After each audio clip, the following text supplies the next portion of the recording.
Thanks for joining us on another awesome episode of the Wild Edible World podcast. I am only one of your hosts, Michael, and this episode you can call me the Pesto Prince.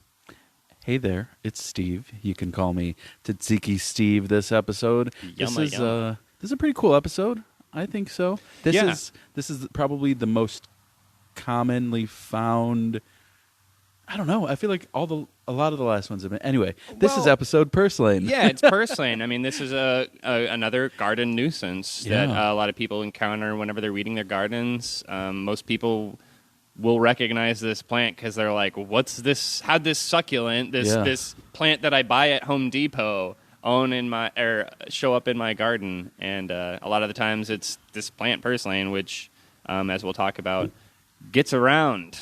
And we also like to pick things that you can see pretty much all over the world. This is a plant that you're going to find, I'm pretty sure, on all the plant-growing continents, not the icy ones. Probably not the icy ones. But if anything could do it, it might be this stuff. It really might be, yeah. Because it's resilient. It is resilient. It's got a lot of really fun facts associated with it. So Purslane, or little hogweed. Oh, I've never called it that. I've never called it that either. Or Pursley. I think maybe that's somebody being cute. Like it's cute. Purslane, parsley. Pursley. Yeah, I mean they're not comparable in flavor or form really, but they're green. It's adorable. Yeah. So let's talk about Purslane. Yeah. So the scientific name for the common Purslane is, and I'm probably going to butcher this, but as we all know, it's a dead language, and nobody can come back and tell me that I'm saying it wrong. So Portulaca,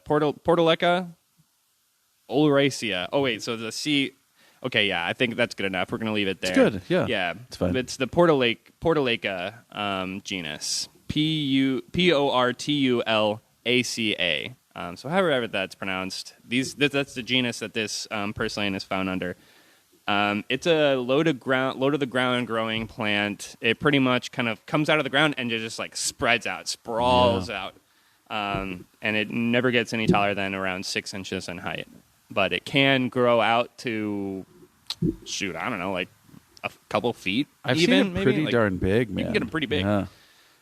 They are really succulent-like. They are a succulent plant. They're not. I made the joke about buying something in Home Depot. You're not going to find this in a Home Depot store. You're going to find it in your Whole Foods or your organic, whatever organic grocery store, and they're next to the dandelion greens, right? Yeah, so, I saw it at the farmers market in Kalamazoo last weekend. Totally. Yeah. I mean, it's this knowledge is getting around, and these plants are becoming popular, and we want everybody to not have to pay some exorbitant prices for something that you can find right in your own garden, in your own, vacant, abandoned garden space. Even if you are one who tends to neglect their land, if I ever have any, I tend to. Oh, dude, I neglect the shit out of my land. Yeah, I don't like. It's not out of neglect. I don't even call it neglect. I just. I refuse to use any sort of pesticide. I like dandelions. I'm not going to pull them from my front yard. My neighbors probably hate me because I live in a little bit of an older neighborhood. But I like it, so they can kick rocks. They can kick rocks indeed, because these are delicious, nutritious plants, and not only can they serve a purpose for our bellies, but they serve a purpose for the garden. Exactly. They're there because they're fixing a problem. They're fitting into a niche, and a lot of those times, at the end of the year, whenever you mulch all this stuff up or whatever, you're going to get a lot of these nutrients and a lot of nitrogen and stuff that these plants are bringing to the table that are really going to benefit your garden. So weeding them is a waste in more ways than one. But let's get back to the plant at hand. Yes. The most recognizable feature, I think, is its leaves. Yeah. Right? Like, you just kind of look around and you see this succulent plant growing by your sidewalk or next to your tomato plants or whatever. Yeah, it has like both the leaves and the stems are waxy. Yeah, waxy and thick. They look juicy. Yeah. I don't know. I get kind of a natural forager's Pavlovian response when I see something that's just like that juicy and delicious looking. It's not always right. Sometimes, it's those Tide Pods or whatever that look so delicious that's triggering those responses. But definitely Purslane is a delicious, edible, juicy, succulent, fat leaves. So they've got, they grow opposite. So they're opposite leaves. And they're pretty simple leaves, right? So they grow, the leaves are probably around an inch long at longest. Yeah, at very longest, yeah. No teeth, just a small Smooth. fold down the middle. Yeah, they're pretty smooth. They don't even come to a point. They're round at the ends. And the stem is red. Yes. So with all those features combined, that's what you're going to notice most of the year. So during the summer right now, I think we're kind of in between a flowering phase and the seeding phase. It's probably going to start seeding soon. Yeah, as you get to this point, you start seeing the cute little yellow flowers. Yeah. So, it flowers in I think it's in the mid-spring. I wrote down somewhere, maybe not. But yeah, they have small yellow flowers, really, really tiny, adorable little yellow flowers. And if you really need to take the time to figure out how many petals there are, it does have 6 petals. It's a really cute little flower. It is. It's adorable. I think it has twice as many stamen too, because it's got two little stamen in between each petal. But moving on, so the flower develops into this cup formation where it's like a fountain of seeds almost. It's like these seeds are just kind of like bubbling up from the center of this little cup, and they just spill out. And let me tell you, that's I think that's how this plant mostly reproduces. It can propagate itself in a variety of ways, but the seeds, let me tell you. I mean, we both came across this fact at the same time. We were doing some seed research. Don't worry. And I literally gasped because this plant, a single plant of purslane, can produce up to 240,000 individual seeds in its lifetime. It was kind of funny because while we were researching, you gasped, and I was like, "That's a lot of seeds," and we hadn't said anything out loud. I just heard him gasp. Oh man, super so funny. Impressive! It is. It's pretty cool. So obviously, it gets around the entire planet through hundreds of thousands of seeds, but also it can be propagated through broken plant sections. Yeah. So it's easily roots. You're going to find this growing in your kind of disturbed soils, so it's a really, I don't know if aggressive is necessarily the right word, but it seizes advantages. Definitely. Readily. Robust. Yeah. So we've got the hundreds of thousands of seeds, and not only do they produce that many, but they're good. They stay viable for up to 40 years. That's almost half a century that these seeds can just be waiting for the right conditions, which it is almost undoubtedly going to encounter at some point in time. I admire that so much about this plant. Yeah, you love this seed, man. I'm really into how just I don't know, determined it is, Yeah. Just the little powder of the seeds. But I mean, every single part of this plant is pretty edible. The root structure isn't necessarily worth it. It's pretty thin, but I'm sure there's nothing toxic about it. The whole plant is useful, edible, has been used by people for in a variety of ways for a really, really long time. I'm excited for that part. Yeah. Well, that's the second part, as we all know. But just one last thing, I guess we can talk about how it tastes a little bit. It is a popular fresh vegetable. Like we said, we could find it farmers markets. It's getting popular. I've eaten it raw. You've tasted it raw. Absolutely, yeah. As far as the texture is concerned, it's pretty much exactly what it looks like. It's juicy. It's kind of crunchy. It's got a little bit of a tang. Sometimes people describe it with a little bit of saltiness, but I've heard that described for Virginia bluebells too, that it's got this salty, oystery taste, and it's I don't know. Whenever I've had it, I've never encountered so much saltiness, but I suppose that my desire for salt is really, really high all the time, so if it's just a touch of salt, I'm not going to really notice it that much. Salt fans over here. And I think that it's probably dependent on the soil it's growing into, whether it's going to be a little bit more sour or salty. Absolutely. I think I was reading a little bit about it, that the plant actually can pull salt out of soil, so it's very salt tolerant. So if you have oceanside. Like, so what I imagined, especially after doing like some of the food research, is like Greece, the Grecian like coastline or something. This taking root and kind of pulling some of the salt out so that other plants can take root there. Yeah, it does a bit of a remediating, which is like so cool. What a helpful little fella. And I'm sure that other plants that get a bad rep, like dandelion, are doing the same thing. They're just not in ways that we're noticing it so much, Sure. But that's amazing that it pulls out salt, and I'm sure that that's where it gets some of its salty flavor, and if it's pulling it out of the soil and redistributing it like that. That's fun. We've got a couple of really cool recipes for you in the second half about some Greek-inspired recipes, because there's a long history, documented history. Of course, there's a long history of its use all over the world, but there's the documented history in mostly Europe, where like it's Italians and the Greeks, all sorts of old vegetable-style cooking. So we'll get to that in the second half. But unfortunately, until then, we're going to have to take a small break. We're going to check out this really cool forest preserve that we're hanging out at right now. This one's awesome. Yeah, it's absolutely cool. Some nice water features. Should be a nice, relaxing little place. People taking naps on the lawn. I mean, this is the picturesque park. Yeah, it is. I hope we find some cool stuff. Yep, and so until then, thanks for listening to our ads. Thanks for listening to us, and we'll be right back.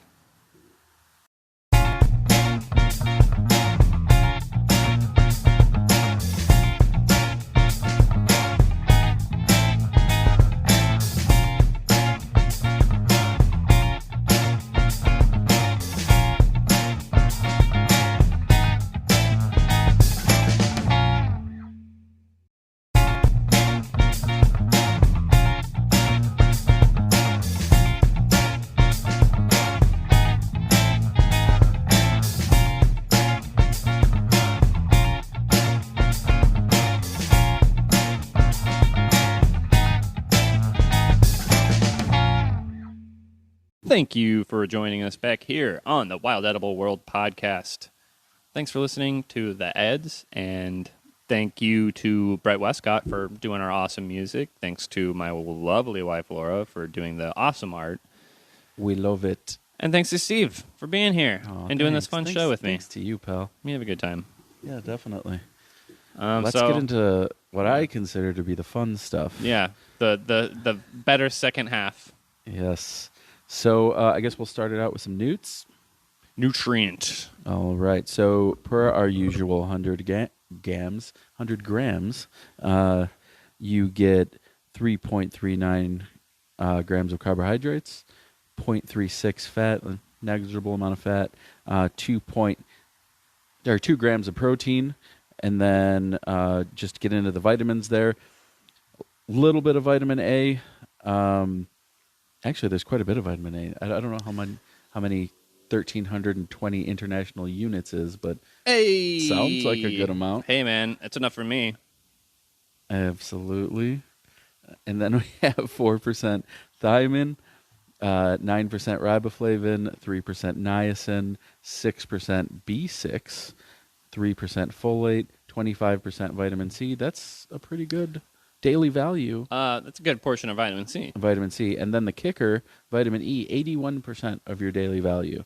And we were talking about this a little bit beforehand, about how vitamin E, it's supposed to be good for your skin, right? It's really good for your skin, yeah. So, I mean, you can gain that benefit by eating it, or you could probably just blend it up or, smash it up into a poultice and create a creepy skin mask out of it. I love creepy skin masks. Yeah.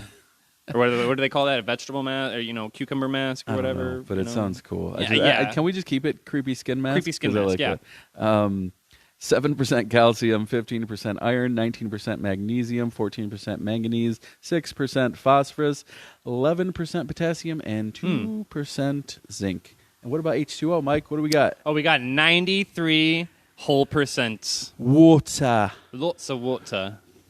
Mostly water, but you can tell that by looking at it. So to sum it all up, tie it in a little bow, it's a deeply nutritious vegetable that is low carbohydrate because there's only 3 in 3.5 ounces, which is a ton. Imagine 3 ounces of lettuce. Or 3.5 ounces of lettuce. That's what you would put in a salad if you worked for a popular noodle purveyor throughout throughout the country. All right. Yeah. Anyway. Well, I mean, yeah, and just being able to exchange any portion of this, exchanging your iceberg lettuce with this, I mean, huge upgrade. Absolutely. Yeah. Nutritional upgrade faux show. And then fun ways that it's used. Yeah, well, there's tons of ways to use it. So there's just regular in a salad. You can just munch on it on the trail. Mm-hmm. So it's a really good, fresh, yummy snack to have on the trail. Obviously, be careful of where you harvest it from, because like right on the trail, you're going to get a little bit of maybe grittiness from people's shoes or a little bit of the gravel that can be involved. So we discussed earlier about how the soil it grows in can often change its flavor a little bit, but I think that's also the case with its texture. Some people experience a little bit of a sandy texture when they're chewing it, and that's partially because of how it grows whenever it comes like out of the soil and how fast it can grow sometimes. It's like almost like a leek. Sometimes it just kind of like catches that grit in it while it's growing. But a lot of the times it is just kind of like a little bit of a gritty texture. I've never experienced that so much. It's usually just been kind of a crunchy, fresh vegetable for me. Yeah, that's been my experience as well. I mean, one of our good pals, Orion, over at Forge, Colorado. Yeah, he used it. Mr. Aeon. Yeah, he used it in a Greek salad. Yeah, on his Instagram, and I was drooling. Yeah, it looked so good. Amazing. I love a good Grecan anything, but it's a pretty traditional use of a wild vegetable that humanity has been eating for countless years. Yeah, absolutely. I read a recipe where someone used it in tzatziki, which sounds like a really cool like textural component, and definitely an awesome way to add nutrients. And I love gyros, so I want that so bad. Tzatziki Steve. That's me. Oh, you caught that. Yeah. I've seen it used in pesto too, so sometimes you just need like kind of a neutral green for your pesto to kind of bolster it a little bit if you don't have so much basil. It's a great option for it. Yeah, pesto. I saw one chimichurri. Of course, yeah. Great. The seeds. Oh yeah. So yeah, when you manage to gather your 240,000 seeds from your one purslane plant, you can then make flour with it. Yeah, I thought that was fascinating. Yeah, I learned that today. Today I learned. And what else? Oh, the Aboriginal Australians use the seeds to make seed cakes, which makes sense. I mean, seeds are going to be like crazy dense nutrient-wise, and so it's equivalent of, I don't know, like a power bar, essentially. Yeah, probably. Or I think of putting them in crackers, So if you're someone who is foraging a lot of things, you have a decent knowledge base. If you're able to collect a bunch of dock seeds and then grind those all up whole and all, that's something we'll have to catch that plant next year because we're a little bit out of season for it. Or maybe we'll catch it at the end of this year because it is edible all year round. However, I don't want to get too focused on another plant, too excited about another plant while we're talking about purslane. But you can create crackers from this flour, and so if all you need to do is just incorporate more seeds and more grains, then a small portion of your 240,000 seeds will make a wonderful little crunchy, nice little color. Yeah, absolutely. It would be a great addition to some wild crackers. So, is that all we got for the? Yeah, I mean, there's just a ton. I mean, there's lots of ways you can use it, but those are the ones that stood out to me and the ones that I'm very excited to try. Yeah, and hopefully this show can just kind of be a more of a leaping off point for some people. That it's obvious how much this plant has been studied because of its long history and human connection. That we've been determined to get a lot of information about it. So. Anybody willing to take their time, maybe even a little bit longer than us, could find a lot more information and a lot more complete than we have the time to present to you guys. Yeah, there's so much. I mean, we've been talking about mainly raw or uses, but I mean, you can use it in soups and stews. And you can pickle it. Yeah, I mean, exactly. it's really there's so many recipes out there. We're not gonna present anything necessarily original ideas here. Not till we start the cooking show, Yeah, exactly. Yeah, once Netflix hires us to do a wild cooking show. then it's only a matter of time, right? So beyond that, I have a little bit of lore, some folklore, which is kind of fun. So this is a plant that in more common magic days, it was thought to be an anti-magic herb. So you would actually sprinkle it around your bed, or even lay it, spread it on the bed, and you sleep on it. And it's thought to protect you from bad spirits, negative energies, and stuff like that. Keep the spirits away. Which I thought that was kind of interesting. That's awesome. No, that's super fascinating. That people just have this kind of safe feeling about the plant. That's. I don't necessarily hold full stock in folklore or magical uses of plants, but I think what we receive from plants and how the intention we put to their use, I think, is a really interesting way to analyze like human behavior and interaction with plants and how we feel when we look at these things. Because whenever I think about that, I'm like, oh yeah, it's kind of a protective herb. It makes people feel safe and happy. It keeps away the negative energy, the negative spirits. I feel like I can feel that when I look at it. Yeah, I mean, I don't attribute the fact that I'm not a wizard currently to this plant, but it just goes to show you how important this plant is, because that's what people do. Sure. They find an important plant, something that's nutritious or that they use every day, and they attribute awesome qualities to it. And protecting from the bad beds is. Well, when you're living off of it, when you're living off of something like this, being able to find more purposes, incorporating it into an almost ritualistic behavior to reassure that safety and comfort that you find in a delicious, nutritious herb that is available a lot of the year. Mm-hmm. So I just thought it was cool. So I guess to end this all off, we're going to talk a little bit, just very slightly, about a toxic lookalike. There is a plant that is called spurge. It's the worst. Spurge, it's the worst. It's the okay. That's not very good. Just the worst. It's the worst. But they have they have like some similar habits, as in they'll pop up and they'll spread out from a central point. Yep, they grow out, not up. They do have opposite forming leaves. Mm-hmm. There are a couple key differences though, where they have a red stem too. Yeah. Red stem, green leaves. Yeah. So it is understandable if you're a little unsure whenever you're looking at these two plants. However, spurge has red, hairy stems. Yes. So Purslane is completely smooth. It's going to be nice and waxy, smooth, like you said earlier. That's a big word, waxy. Yeah, waxy. It has this waxy polish to it. Spurge has none of that. No wax. It's a very flat in color tone. Yeah. What's that called? Matte. Matte, exactly, yes. It's got a very matte appearance to it, and the stems, while they are red, they are also hairy. So that's the main thing to keep in. I know I'm repeating myself a little bit, but if you're able to catch it early enough in the season when it's flowering, spurge has white flowers, whereas Purslane has yellow. So that's another way you can make sure that you've got the right plant. It just looks weak, like it looks weak in comparison. It Absolutely. looks like a skinny little nerd brother.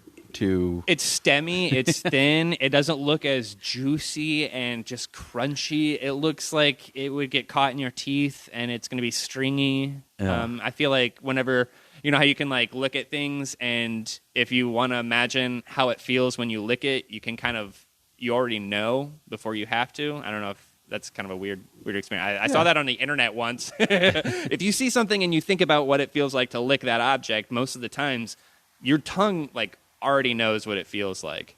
That's a little off topic. So I think that spurge looks like it wouldn't taste good. I agree. It looks like you can feel like it's going to be stringy. It's got hairy stems, so you're going to feel that. Yeah, but you look at Purslane and you're like, ooh. I just want to numma. Hey there. Yeah, hey, good looking. What's cooking? I mean, we didn't talk about what's cooking, but yeah, what's eating it raw? Soups. Yeah, soups. That's a little bit more sexual. We covered that a little bit. So that brings us to the end of the Purslane episode. I think we need to pull this train into the station, if I may use such a loose allegory. A train and station allegory.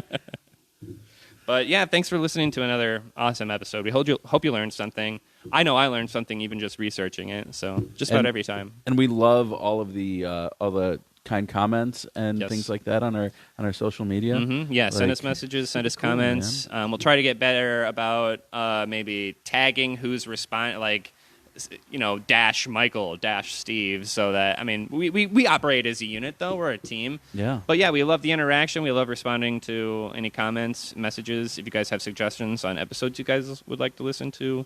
We'd love to hear that. Yeah, we'd love to hear some There's suggestions. so many options. Yeah. What do you want to hear? Exactly. We'd love to hear that. And if you guys also know something that we don't know about Purslane, feel free to reach out and say what's up. Please share it. We love the info.